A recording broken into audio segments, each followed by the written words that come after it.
Assalamualaikum warahmatullahi wabarakatuh. Apa kabar sahabat?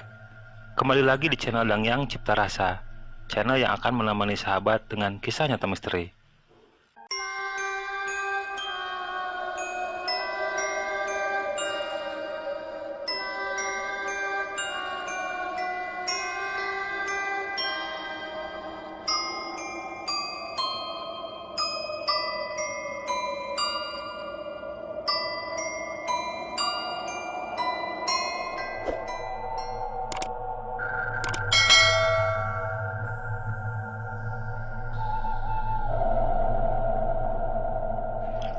Malam ini, saya akan menceritakan sebuah kisah nyata misteri yang dialami dan dikisahkan oleh salah seorang bos konveksi.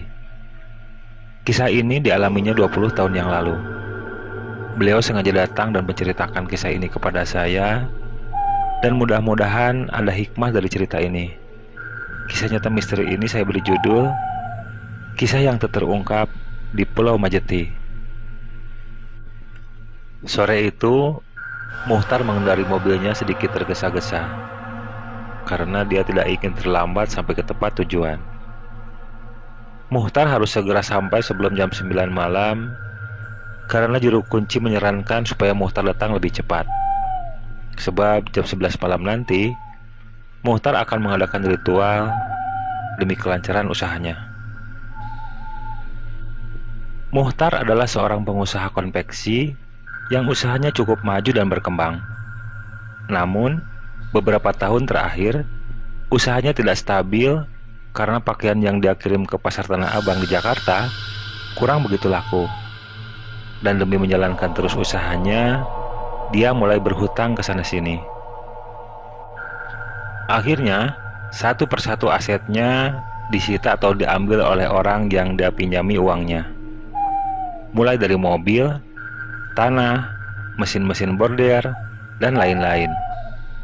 Kini yang tersisa hanya rumah yang dia tempati, itu pun hampir disita oleh bank. Muhtar sudah berusaha mempertahankan usahanya, tapi semakin dipertahankan, semakin banyak hutang. Hingga suatu hari, Muhtar disarankan oleh salah seorang temannya untuk datang ke Pulau Majeti. Muhtar juga sebenarnya kurang begitu paham akan maksud dari temannya menyarankan dia datang ke Pulau Majeti. Tapi karena dia kebingungan dengan masalah yang dihadapinya, Muhtar akhirnya datang juga ke Pulau Majeti. Setelah bertemu dengan juru kunci, Muhtar disarankan datang lagi malam Jumat Kliwon. Dan sore itu, Muhtar pun berangkat sendiri menuju Pulau Majeti. Setelah sampai di rumah juru kunci, Muhtar ngobrol sebentar dengannya. Saya sudah siapkan minyak yang Aki pesan. Untuk syarat yang lainnya, apakah Aki sudah sediakan? Tanya Muhtar kepada juru kunci, sebut saja namanya Parta. Aki Parta kemudian menjawab, iya, syarat yang lain sudah Aki persiapkan. Nanti jam setengah 11 malam, kita mulai masuk ke lokasi. Jawab Aki Parta kepada Muhtar. Mereka akhirnya ngobrol sambil menunggu jam setengah 11. Nanti saya cuma mengantar saja ke sana. Selanjutnya saya pulang dan Nak Muhtar sendirian di sana. Apakah Nak Muhtar siap? Tanya Aki Parta, kemudian Muhtar menjawab, saya mencoba untuk siap Ki, walaupun sebetulnya saya takut.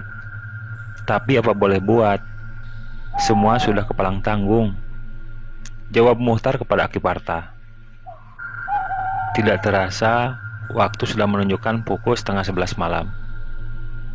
Dan mereka berdua berangkat ke Pulau Majeti. Setengah jam kemudian, Aki Parta dan Muhtar sudah ada di dalam komplek ramah tersebut. Mereka pun disambut nyamuk-nyamuk hutan yang langsung menggeruputinya. Setelah mereka duduk di depan sebuah pohon besar, Aki Suta menyalakan dupa, kemudian mulutnya komat kamit. Hanya sebagian ujungnya saja yang terdengar oleh Muhtar. Sakaclah getih, salambar rambut ulah ayah ngeganggu. Di luhur sausap rambut, Tihanap sahibas dampal, sing aya nu ngajaga, mangga nyanggakeun. Begitu kata-kata yang diucapkan Aki Parta. Setelah itu, Aki Parta berbisik kepada Muhtar. Ingat, jangan ucapkan apa-apa kalau tidak ditanya, dan jangan lakukan apapun kalau tidak disuruh. Nanti, kalau ada yang datang mengajakmu, kamu ikut saja, ujar Aki Parta. Muhtar menganggukkan kepalanya, tanda memahami apa yang Aki Parta katakan. Kemudian, Aki Parta beranjak dari duduknya, lalu menepuk-nepuk pundak Muhtar, dan pergi meninggalkan Muhtar sendirian di tempat menyeramkan tersebut. Kini tinggal Muhtar sendiri di sana, ditemani suara jangkrik, dan kadang ada suara burung hantu yang menambah kengerian.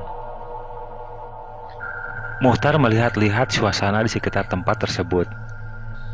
Di sana, ada pohon-pohon besar dengan akar rambat yang menjuntai, dan ada sebuah saung yang di bawahnya ada tembokan, entah itu makam ataupun petilasan. Muhtar lupa tidak bertanya.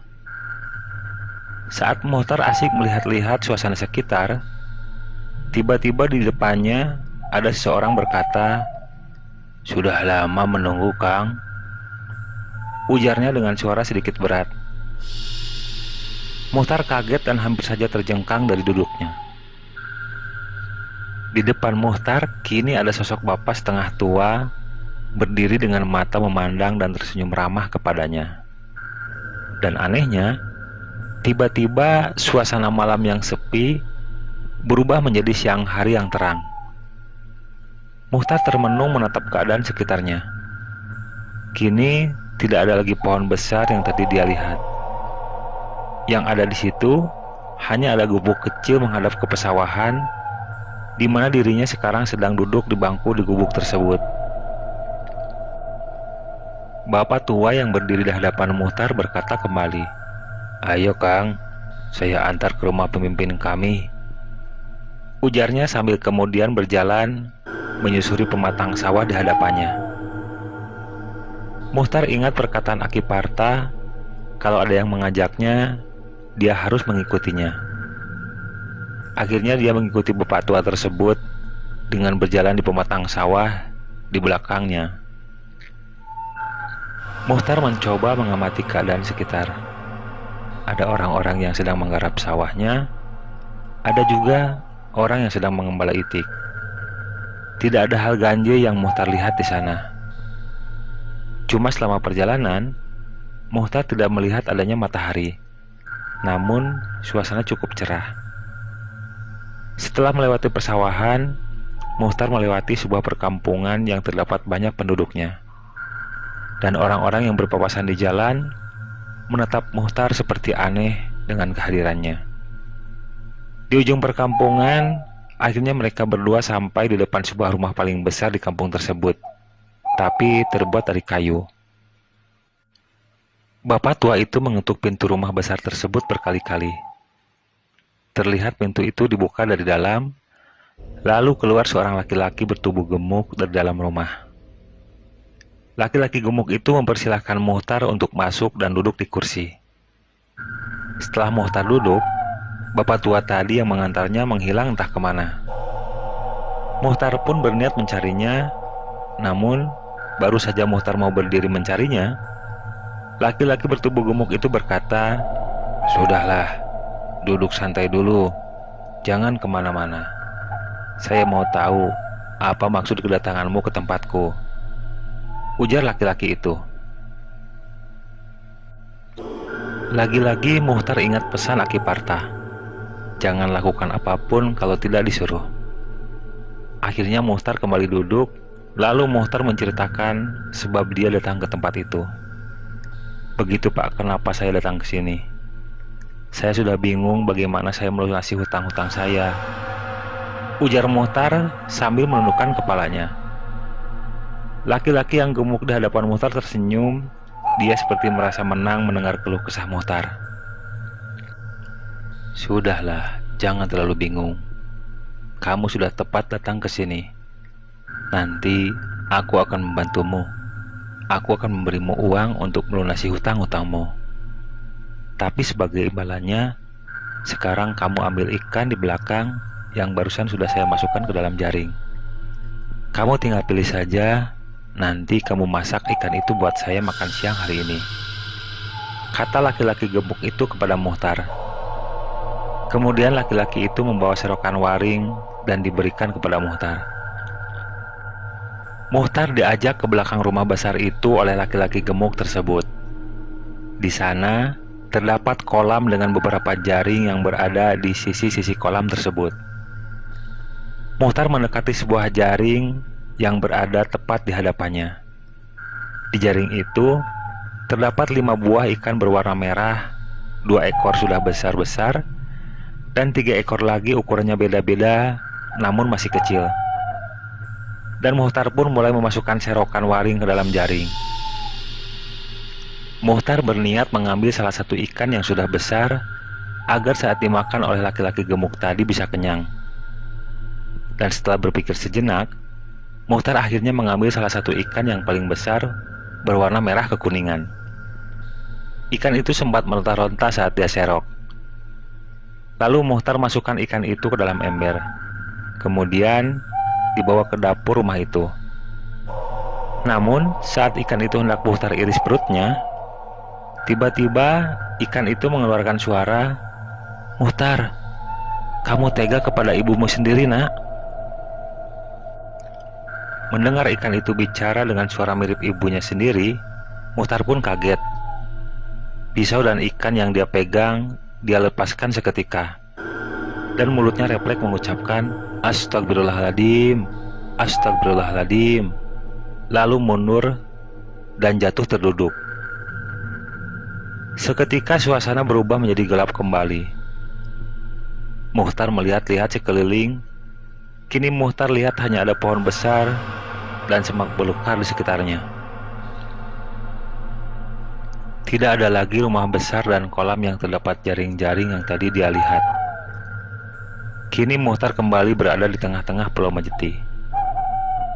Muhtar kembali mengucapkan istighfar dan mengusap mukanya dengan tangan. Muhtar pun beranjak bangkit dan pergi meninggalkan tempat itu. Saat di tengah perjalanan menuju pulang, Muhtar melihat jam di tangannya terlihat sudah pukul 3 pagi. Jam 8 pagi, Muhtar sampai rumah. Dia mendapati ibunya telah terbaring lemah di kasur tempat tidurnya. Istrinya bilang bahwa tadi tengah malam, ibunya tiba-tiba pingsan setelah menjerit-jerit. Entah apa yang terjadi dengan ibunya. Begitu penuturan istrinya. Muhtar terdiam, dalam hati dia bersyukur. Andai saja dia jadi mengiris dan memotong ikan itu, lalu diberikan kepada laki-laki gemuk yang dikunjungi rumahnya tadi malam, mungkin ibunya kini sudah tiada. Dari kejadian itu dia kapok berurusan dengan makhluk halus, meminta kekayaan. Karena dengan mereka tidak ada urusan yang gratis, pasti ujung-ujungnya meminta imbalan atau tumbal. Kisah ini dikisahkan oleh Muhtar. Maaf bila ada yang kurang berkenan. Karena kisah dan niat yang dialami seseorang ketika datang ke tempat keramat pasti berbeda-beda. Semoga sahabat bisa memahami pesan yang terdapat dalam cerita ini. Wallahu alam.